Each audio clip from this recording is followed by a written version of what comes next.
Hey all welcome to Priya Madhu's home. இன்றைக்கி நம்ம வீடியோவில் நம்ம எதை பற்றி பார்க்க போகிறோம் அப்படின்னா அம்மாவோட கிச்சன் தான் பார்க்க போகிறோம். அதை தான் உங்களோட ஷேர் பண்ணியிருக்கோம். இந்த ஸ்டிக்கர் எல்லாமே வந்துட்டு நான் மீஷோவில் தான் ஆர்டர் பண்ணி வாங்கினேன். நாங்கள் இப்போ ஒரு 3 இயர்ஸ் முன்னாடி தான் வந்து வீடு கட்டியிருந்தோம். அதனால் வீட்டில் இருக்க எல்லா பொருளுமே ஒன்று ஒன்றா பார்த்து பார்த்து தான் வாங்கியிருந்தோம். எப்பயுமே வந்து நம்ம அம்மா வீடு அப்படிங்கிறது ரொம்ப ஸ்பெஷலானது ஒன்று. ஆஃப்டர் மேரேஜ் தான் நம்ம எவ்வளோ மிஸ் பண்ணுறோம் அம்மா வீட்டை அப்படிங்கிறத மேரேஜ் ஆன எல்லா உமனுக்கும் தெரியும். அதே மாதிரி தான் பிஃபோர் மேரேஜில் நான் கிச்சனை வந்து இந்த அளவுக்கு நான் வந்து ஒரு நீட் அண்ட் க்ளீனாக வச்சுருப்பேன்னா கண்டிப்பாக கிடையவே கிடையாது. ஆஃப்டர் மேரேஜ்க்கு அப்புறம் நம்மளுக்குன்னு ஒரு பொறுப்பு வந்ததுக்கப்புறம் தான் இது எல்லாமே நான் பண்ண ஆரம்பித்தேன். எப்பயுமே அம்மா வீட்டுக்கு வந்தாலுமே அதை ரெகுலராக பண்ணிவிடுவேன். இந்த பக்கம் வந்து நம்மளோட கேஸ் ஸ்டவ் பக்கத்துலேயே வந்து இந்த பக்கம் வென்டிலேஷனுக்காக விண்டோ இருக்குது. அது பக்கத்தில் தான் நாங்கள் ஃபில்ட்ரு மாட்டியிருக்கோம். நம்ம வீட்டில் வந்து நல்ல தண்ணி உப்பு தண்ணி ரெண்டுமே மாற்றி மாற்றி யூஸ் பண்ணுறோம் அப்படிங்கிறதுனால நம்மளுக்கு வந்து உப்பு காரம் அவ்வளோ சீக்கிரம் படியாது. நான் வந்து எப்பயுமே இந்த மாதிரி தான் மெயின்டைன் பண்ணுவோம். தம்பிக்கு இப்போ தான் ரீசெண்டாக மேரேஜ் ஆகிடுச்சு அப்படிங்கிறதுனால தம்பி ஒய்ஃபும் நல்லாவே மெயின்டைன் பண்ணுவாங்க. நாங்கள் வந்தாலும் வந்துட்டு எல்லாருமே ஓரளவு கொஞ்சம் கொஞ்சம் வேலையை பிரித்து செஞ்சுக்குவோம் அப்படிங்கிறதுனால ரொம்ப மெஸ்ஸியாக இருக்காது எப்பயுமே கிச்சனு. நாங்கள் வந்து கிச்சனுக்கு பிளான் பண்ணும்போதே டைனிங் ரூமுக்கும் பிளான் பண்ணதுனால கிச்சனோட சைஸ் வந்து கொஞ்சம் கம்மியாயிடுச்சு. ஒருவேளை டைனிங் ரூம் நம்ம பண்ணாமல் இருந்திருந்தோம் அப்படின்னா கிச்சன் இன்னும் கொஞ்சம் பெருசாக கிடச்சிருக்கும். ஆனால் நாங்கள் டைனிங் ரூம் கண்டிப்பாக வேணும் அப்படின்னு சொன்னதுனால கிச்சனோட சைஸை கொஞ்சம் கம்மி பண்ணிக்கிட்டோம். இது எல்லாமே மாடுலர் கிச்சன் தான். ஒரு சிம்பிளாக தான் பிளான் பண்ணி எடுத்திருந்தோம். ரொம்ப ஓவராக பண்ண வேண்டாம், சின்ன ஸ்பேஸில் நீட்டாக பண்ணிக்கலாம் அப்படின்னு சொல்லிட்டு தான் இந்த மாதிரி பிளான் பண்ணி எடுத்திருந்தோம். கிச்சன் கொஞ்சம் சின்னது அப்படிங்கிறதுனால இந்த மாடுலர் மாதிரி கொஞ்சம் செட் பண்ணலாம் அப்படின்னு சொல்லிட்டு தான் ஒன்று ஒன்றா பார்த்து பார்த்து செஞ்சுருந்தேன். எப்படி பண்ணாலுமே வந்து நம்ம அடிக்கடி யூஸ் பண்ணுற இடம் வந்து கொஞ்சம் மெஸ்ஸியாக இருக்க மாதிரி தான் இருக்கும். அதை அடிக்கடி நம்ம க்ளீன் பண்ணிட்டே இருக்கிறதுனால அது கொஞ்சம் நீட்டாக இருக்கும். இந்த சிம்னி எல்லாமே வந்துட்டு நாங்கள் வந்து கடையில் போய்ட்டு தான் எடுத்தோம். எதுவுமே நாங்கள் வந்து ஆன்லைனில் பர்ச்சேஸ் பண்ணவே இல்லை. இது வந்து 3 பர்னர் கிளாஸ் ஸ்டவ் பட்டர்ஃப்ளைல தான் வாங்கியிருந்தோம். இந்த பட்டர்ஃப்ளை தான் நானும் வச்சுருக்கேன். ஆனால் நான் வந்து 2 ஸ்டவ் வச்சுருக்கேன். அம்மாவுக்கு வந்து 3 ஸ்டவ் வாங்கி கொடுத்தோம். எப்பயுமே எங்கள் அம்மா வந்து அந்த கார்னரில் அந்த உப்பு ஜாடியில் உப்பு நிறைய வச்சுருப்பாங்க. அது யூஸ் பண்ணவே மாட்டாங்க. அதில் எப்பயுமே உப்பு ஒன்று வழியாகவே வச்சுருப்பாங்க. நெக்ஸ்ட்டு வந்து சிலிண்டருக்கு பார்த்தீங்க அப்படின்னா அடியில் வந்து வச்சுருப்போம். நான் எப்பயுமே இழுக்க மாட்டோம். பக்கத்துலேயே ஒரு மேட் போட்டிருப்போம். அதை வச்சு தான் இழுப்போம். எந்த ஒரு பாதிப்பும் இல்லாமல் என்னென்ன வேலை செய்ய முடியுமோ அந்த மாதிரி தான் செய்வோம். நெக்ஸ்ட்டு அதுக்கு வந்து அடுப்பு கீழே வந்து இந்த மாதிரி கேபினெட் போட்டிருக்கோம். இதில் வந்து நம்ம ரெகுலராக யூஸ் பண்ணுற பிளேட்டு, ஸ்பூனு, டம்ளர்ஸ் எல்லாமே வச்சுக்கிட்டோம் அப்படின்னா நம்ம கிச்சன் யூஸ் பண்ணும்போது இல்லை சமைக்கும் போதும் வந்துட்டு நம்ம ஈஸியாக யூஸ் பண்ணிக்கிற மாதிரி வச்சுருக்கோம். இது கீழே இருக்க பாத்திரம் வந்து ரெகுலராக யூஸ் பண்ணுற பாத்திரம், டக்குன்னு எடுக்கணும் அப்படிங்கிற பாத்திரம் மட்டும் இதில் வச்சுருக்கோம். மற்ற எல்லாமே நம்ம வந்துட்டு எப்பயுமே பாத்திரம் கழுவி வைப்போம் இல்லையா கூட அதில் தான் வச்சுருப்போம். இதில் வைக்க முடியாதது மட்டும் தான் அந்த பாத்திர கூடையில் வச்சுருப்போம்.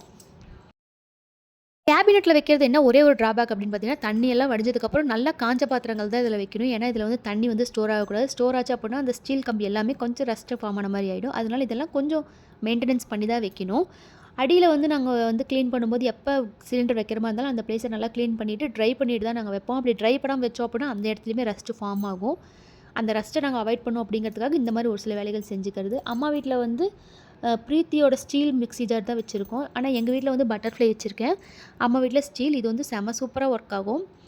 நெக்ஸ்ட் வந்து க்ராசரிஸ் வச்சுருக்கிறது. இப்போ நம்ம வந்து டெய்லி காலையில் பார்க்கும்போது இப்படி தான் இருக்கும். ஆனால் எல்லாம் யூஸ் பண்ணிட்டு எடுத்துகிட்டு பார்த்தோம் அப்படின்னா கொஞ்சம் மெஸ்ஸி ஆகிடும். எப்பயுமே வீட்டில் அதிக பேர் இருக்காங்க, 3 பேர் 4 பேர் இருக்காங்க அப்படிங்கும்போதே கொஞ்சம் பாத்திரங்கள் அதிகமாக தான் இருக்கும். ஆனால் எங்கள் வீட்டில் வந்து கொஞ்சம் கவுண்ட் அதிகம் அப்படிங்கிறதுனால எப்பயுமே அதிக பாத்திரங்கள் யூஸ் பண்ணுவோம். எல்லாமே மெஸ்ஸியாக ஆகிடும். மறுபடியும் நைட்டு படுக்கும்போது வந்து நாங்கள் எல்லாமே க்ளீன் பண்ணி எடுத்து வச்சுட்டு தான் படுப்போம். இது எல்லாமே நான் வந்துட்டு டிமார்ட்டு, அதுக்கப்புறம் வந்து ரிலையன்ஸ் மால், அப்புறம் வந்து மீஷோ இதில் இந்த 3ல் மட்டும்தான் நிறைய வாங்கின மாதிரி இருக்கும். ஆனால் இந்த பாத்திரங்கள் எல்லாமே மோஸ்ட்டாக டிமார்ட்டில் தான் வாங்கினது. வீடு கட்ட ஆரம்பிக்கிறோம் அப்படிங்கும்போதே நானும் அம்மாவும் அடிக்கடி மாலும் டிமார்ட்டும் போய் வேணுங்கிறத கொஞ்சம் கொஞ்சமாக பர்ச்சேஸ் பண்ணிட்டு வந்துக்கிட்டே இருந்தோம். கரெக்டாக அது எல்லாமே செட் ஆகிற மாதிரி ஆயிடுச்சு. நம்ம வீடுங்கிறது வந்து நம்ம இருக்கிறதுக்கான இடம் மட்டும் இல்லை, அது வந்து நம்மளுக்கு ரொம்ப பிடிச்சமான ஒரு இடமும் அப்படிங்கிறதுனால நம்ம எல்லாமே பார்த்து பார்த்து தான் செய்வோம். அதுவும் அம்மா வீடுனா சொல்லவே வேண்டாம். நான் என்னென்னலாம் வாங்குறனோ அது எல்லாமே அம்மா வீட்டுக்கும் வாங்குவோம். அப்போ பார்த்தோம் அப்படின்னா 2 பேத்துக்குமே ஒரே மாதிரி தான் மோஸ்ட்டாக இருக்க மாதிரி இருக்கும். பாத்திரங்கள் எல்லாமே இந்த ஷெல்ஃபில் வச்சுருவோம். கீழே வந்து ரெகுலராக யூஸ் பண்ணுற காய்கள் தாளிக்கிற பாத்திரம், அதுக்கப்புறம் வந்துட்டு குக்கர் அதெல்லாமே இதில் வச்சுருவோம். மேலே வந்துட்டு பால் காய்க்கிற குண்டா, அப்புறம் பெரிய குக்கர் அதெல்லாமே மேலே வந்து ஆர்கனைஸ் பண்ணி எடுத்தாச்சு. இந்த பக்கம் வந்து மாவு, அரிசி மாவு, கோதுமை மாவு, அதுக்கப்புறம் வந்துட்டு இந்த யூஸ் பண்ணாமல் வச்சுருக்க எண்ணெய், அதுக்கப்புறம் கப்பு, பிளேட்டு அது எல்லாமே அந்த பக்கம் வச்சுருக்கோம். பருப்பு ஐட்டம், மசாலா ஐட்டம் எல்லாமே இந்த லாஸ்ட் ட்ராக்கில் தான் வச்சுருப்போம். அது எப்போயாவது ஒரு டைம் தான் எடுப்போம் அப்படிங்கிறதுனால அந்த சைடு மோஸ்ட்டாக எந்த வேலையுமே இருக்காது. எப்போயாவது ஒரு டைம் தான் வேலை இருக்க மாதிரி இருக்கும். யூஸ் பண்ணாத பாத்திரம்லாம் கீழே இருக்கும். கிலோ கணக்கில் வாங்கியிருக்க பருப்பு எல்லாமே இந்த சைடு ரைட் சைடில் வச்சுருப்போம். மேலே வந்து ஃபுல்லாக பார்த்தீங்க அப்படின்னா, நாங்க யூஸ் பண்ணாத ஜாமானோ, புது ஜாமானோ, பித்தள ஜாமானோ அது எல்லாமே மேலே வச்சிருக்கோம். இந்த மாரி பிரிச்சு பிரிச்சு வச்சிருக்கிறதுனால எங்களுக்கு கீழ அவ்வளோ சீக்கிரம் மெஸ்ஸி ஆகாது. ஆனா வந்துட்டு நாங்க வந்து கவுண்டர் டாப் வந்து எங்களோடது சின்னது அப்படிங்கிறதுனால நாங்க குக் பண்ணோம் அப்படின்னா, அது எல்லா பாத்திரத்தையும் எடுத்து கீழ தான் வைக்கிற மாரி இருக்கும். அதனால முடிஞ்ச அளவுக்கு கீழ எந்த பாத்திரமும் வைக்காத மாரி பார்த்துக்குவோம். அந்த மாரி இருந்துச்சுன்னா மட்டும் தான் நம்ம சமைக்க சமைக்க எல்லா பாத்திரமும் எடுத்து கீழ கரெக்ட்டா அடுக்கி வைக்கிறதுக்கு யூஸ்ஃபுல்லா இருக்கும். எப்போ கிச்சனுக்குள்ள வந்தாலுமே நாங்க வந்து அதிகமா கிளீன் பண்ணிட்டே இருக்க மாரி இருக்கும். அந்த மாரி கிளீன் பண்ணிக்கிட்டே இருக்கிறதுனால சீக்கிரமா மெஸ்ஸி ஆகாது. அந்த இடமும் கொஞ்சம் வந்து கிளீனா இருக்க மாரி இருக்கும். ஒயிட் டைல்ஸ் போட்டிருக்கோம் அப்படிங்கிறதுனால இந்த மெயின்டனன்ஸ்லாம் கரெக்ட்டா பண்ணி தான் ஆகணும். ஒரு வேளை ஒயிட் டைல்ஸ் போடாம வேற டைல்ஸ் போட்டிருந்தோம் அப்படின்னா, ஒரு வேளை மெயின்டனன்ஸ் கம்மியா இருந்திருக்குமோ என்னமோ தெரியல. ஆனா ஒயிட் டைல்ஸ் பார்த்து பிடிச்சு வாங்கிட்டதுனால கரெக்ட்டா மெயின்டெயின் பண்ணிக்கிட்டு இருக்கோம். எப்பயுமே வந்துட்டு நம்ம யூஸ் பண்ணாத பொருள்லாம் மேல் ரேக்ல தானே வைப்போம். அதே மாரி தான் இங்கேயும் எல்லாமே மேல் ரேக்ல வச்சாச்சு. இன்னும் வந்து கிளீனிங் வந்து கொஞ்சம் அதிகமா பண்ணணும். ஒயிட் டைல்ஸ் போட்டிருக்கோம் அப்படிங்கிறதுனாலே கவுண்டர் ஸ்பேஸும் கம்மியா இருக்கு அப்படிங்கிறதுனால கிளீனிங் ஒர்க் வந்து கொஞ்சம் அதிகமா இருக்கும். அது ஒண்ணு மட்டும் தான். மத்தபடி வேற எந்த பிரச்சனையுமே கிடையாது. அம்மா வந்து நீட் அண்ட் கிளீனா வச்சுக்குவாங்க. இந்த கிச்சன் என்ன மாரியே உங்களுக்கும் பிடிச்சிருக்கும்னு நம்புறேன். சேனல சப்ஸ்கிரைப் பண்ணதுக்கு தேங்க்ஸ். பாய்.